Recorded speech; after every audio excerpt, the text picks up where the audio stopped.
En néonatologie, les constantes vitales du petit Maxence sont surveillées en permanence par l'équipe médicale. Il est né il y a 10 jours, à 33 semaines d'aménorrhée, une prématurité qualifiée de moyenne à laquelle ses parents, Anaïs et Franck, n'étaient pas préparés. Vous voulez regarder le monito du coup?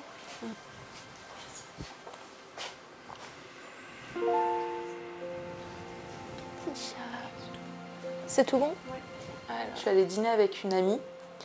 Et pendant le repas, et même un petit peu avant, j'avais des douleurs qui revenaient régulièrement. Et donc à minuit et demi, 1h, on a rappelé la maternité quand même. Ils nous ont dit de venir. Et on m'a monté en chambre.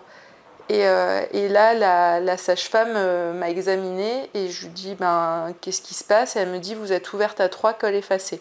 Donc là, j'ai compris que j'allais accoucher. Enfin, dans ma tête, je me suis dit mais c'est beaucoup trop tôt. Et là, je me suis mise à pleurer. J'ai retrouvé Anaïs en larmes, qui m'annonce justement que l'accouchement va arriver beaucoup plus vite que prévu. Donc ouais, c'est un choc. Enfin, clairement, c'est très soudain. On s'y attend pas. Face à cette urgence, les médecins ont dû administrer un médicament à Anaïs pour arrêter momentanément les contractions. Cela a donné à Anaïs et Franck 24 heures pour se préparer. Comme on ne s'attend pas à ça, on ne se renseigne pas sur la prématurité, on ne sait pas à quel terme ils peuvent vivre, à quel terme ils peuvent respirer, à quel terme c'est un grand prématuré. Moi, je savais juste que j'étais à 7 mois au lieu de 9 et que du coup, je ne savais pas quel était le niveau de prématurité de mon bébé, quoi.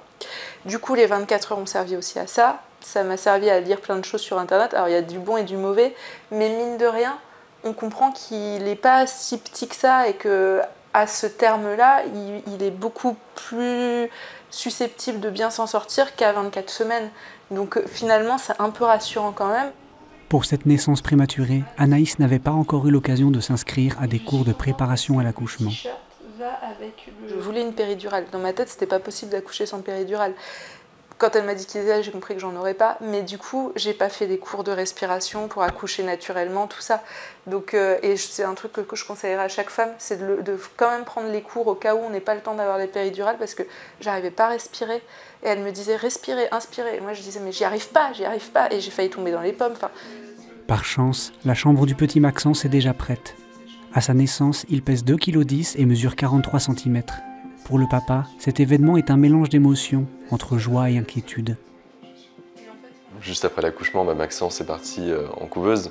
Donc là, quand on voit ça, la couveuse, les câbles, les fils, il a une sonde aussi qui lui permet, enfin une sonde qui passe par le nez, qui va jusqu'à l'estomac pour l'alimenter. Enfin, ça fait beaucoup de choses à appréhender, en tout cas au même moment. Le fait qu'il soit arrivé en avance, ça a chamboulé pas mal de choses que j'avais en tête, qui étaient un peu programmées.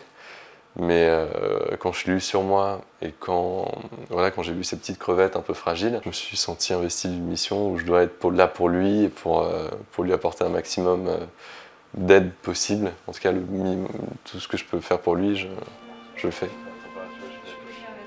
Aujourd'hui, les nouveaux parents apprennent progressivement les soins spécifiques pour un nourrisson prématuré. Le petit Maxence pourra quitter la maternité après ses 36 semaines, qui marquent une étape clé dans son développement. Toute naissance dans la vie d'un couple est un bouleversement pour chaque parent, et plus particulièrement la naissance d'un enfant prématuré, puisque souvent cette naissance n'est pas prévue. Il existe 3 types de naissances prématurées, donc la moyenne prématurité est de 33 à 37, la grande prématurité inférieure à 33 et 28 semaines, donc entre 28 et 33 semaines, et la très grande prématurité avant 28 semaines et donc de 24 à 28 semaines. Puisqu'un enfant est dit à terme à partir de 37 semaines, donc le terme de la grossesse est en 41 semaines, tout va être, je dirais,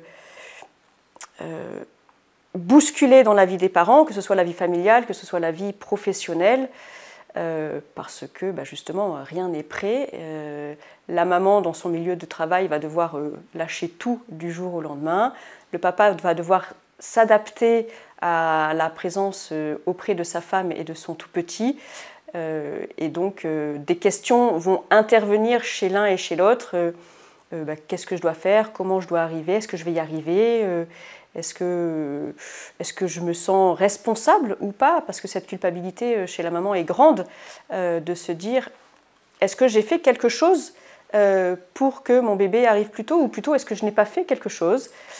pour que cet enfant arrive plus tôt. Le papa, est-ce que j'ai été assez présent, assez protecteur auprès de mon épouse? Il y a donc un sentiment qui dépasse les parents et c'est à nous, soignants, d'arriver à les rassurer dans le fait qu'ils vont être capables, qu'ils ne sont responsables de rien et donc qu'ils doivent entrer dans une sorte d'abandon, de confiance vis-à-vis de leur bébé, vis-à-vis de l'équipe soignante.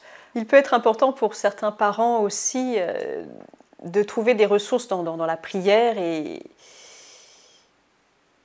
donc de pouvoir avoir confiance en celui qui donne la vie, celui qui est le maître de la vie, comme le dit le psaume 138, je t'ai façonné, mon embryon, tes yeux le voyaient, donc c'est lui qui est le maître de la vie.